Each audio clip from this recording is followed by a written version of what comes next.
Para pengajar, ustadz dan ustazah yang masuk ke pondok Ittifaqiyah harus mengikuti prosedur SOP mencuci tangan dan deteksi dengan alat hingga masuk ke dalam ruang penyemprotan desinfektan.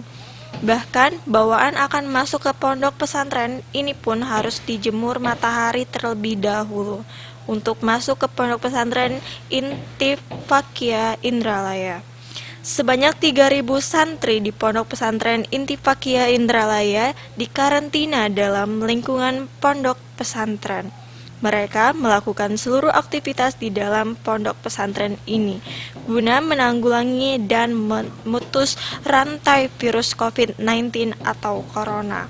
Pimpinan Pondok Pesantren Al-Ittifaqiyah Indralaya Organ Ilir, Mudrik Qodri, mengatakan dalam menyikapi wabah COVID-19 atau virus corona di Sumsel, pihak Pondok Pesantren Al-Ittifaqiyah Indralaya Organ Ilir menerapkan karantina santri. Karantina ini memberlakukan dengan standar operasional atau SOP penanggulangan COVID-19. SOP yang diterapkan guna melindungi santri agar tidak terkontaminasi dengan COVID-19 yang merebak di Sumatera Selatan dan Indonesia. Untuk itu, para santri-santriwati tidak diperbolehkan keluar dari lingkungan pondok pesantren hingga menerima tamu orang luar, bahkan orang tua wali sekalipun. Ponpes Ittifaqiyah telah mengikuti himbauan dari pemerintah daerah, Kementerian Pendidikan, dan Kementerian Agama dengan meliburkan santri yang tidak bermukim atau tidak tinggal di asrama pondok pesantren ini.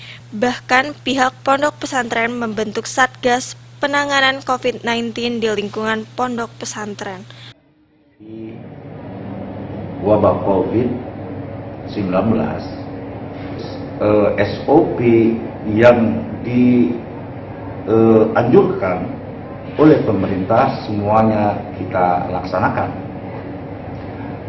Misalnya mereka tidak boleh keluar, mereka juga tidak boleh menerima tamu walaupun wali santri itu sendiri. Mereka juga tidak boleh ditemui oleh siapapun. Ini kita lakukan. Lingkungan yang bersih ini kita laksanakan. Ahmad Romawi, PAL TV.